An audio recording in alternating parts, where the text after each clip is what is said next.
Bonjour à tous, je me présente, je m'appelle Sébastien, j'ai 21 ans et je suis actuellement en Erasmus à Varsovie, en Pologne, pour une durée de 2 semestres. Alors moi je m'appelle Roxane, j'ai 21 ans et j'ai fait un Erasmus à Lisbonne l'année dernière pendant 1 an.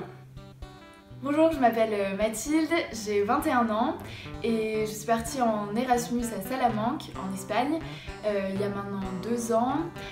C'était pour ma 3e année de médecine. Je m'appelle Nicolas, j'ai 24 ans, je suis étudiant à Nancy et j'ai fait un Erasmus en Irlande, donc c'était un semestre, donc 4 mois. Quand je suis arrivée, mon propriétaire avait complètement oublié que j'arrivais le jour même, ce qui fait que j'ai dû attendre 1 heure devant l'appartement que j'ai eu du mal à trouver, dans un pays étranger où je ne connaissais personne, où je connaissais à peine la langue. C'était un peu stressant.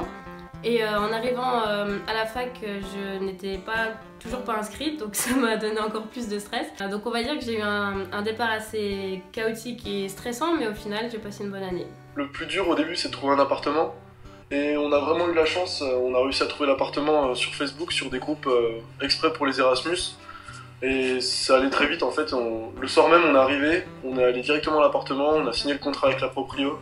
Et là on a eu de la chance, il y en a qui passent plusieurs jours ou semaines dans des auberges en attendant de trouver un appart qui leur convient.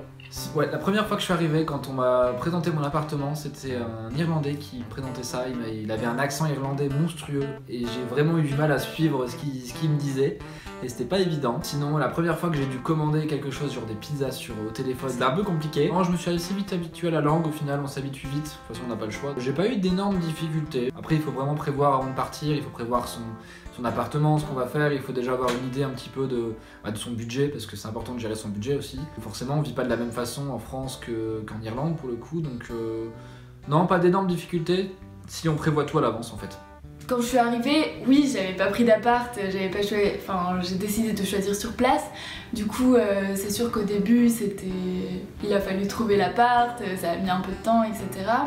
Mais au final, au début, tout était bien mis en place, tout était bien préparé parce que Salamanque, c'est une ville très Erasmus. Donc on avait toutes les soirées pour se rencontrer. Donc en fait, j'étais jamais seule. Donc au début, j'avais pas de difficultés.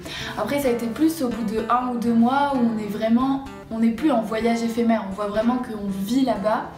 Et là, ça a été un peu plus dur, notamment ça a été dur avec les colocs parce qu'on se rend compte qu'on vit vraiment ensemble et voilà, les difficultés ont été plus après qu'au début, je trouve. En fait, ça donne vraiment envie de voyager tout le temps, d'être à l'étranger, de partir. Je me vois pas revenir en France et puis me dire après je vais travailler en France et rester en France. Genre, pour l'instant, je pense juste à partir.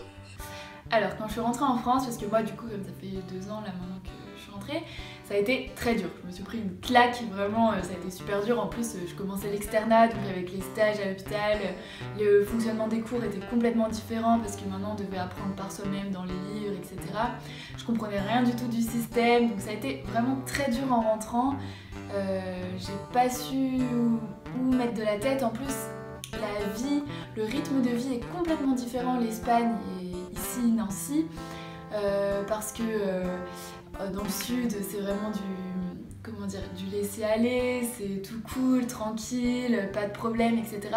Alors qu'ici c'est plus strict, c'est plus rigoureux.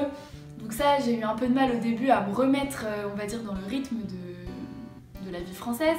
Et ben ça m'a permis en fait de relativiser sur beaucoup de choses dans ma vie de tous les jours.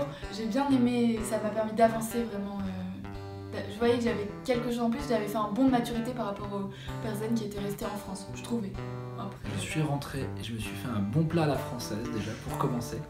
Non, plus sérieusement, sinon forcément mon niveau d'anglais a beaucoup évolué. L'avantage que j'ai maintenant, c'est que je ne me pose plus de questions par rapport à cette matière. Donc, vu que je suis toujours étudiant, j'ai toujours des cours d'anglais, etc. Donc ça, maintenant, c'est plus un problème. C'est sûr que je vais retourner à l'étranger, peut-être même y vivre.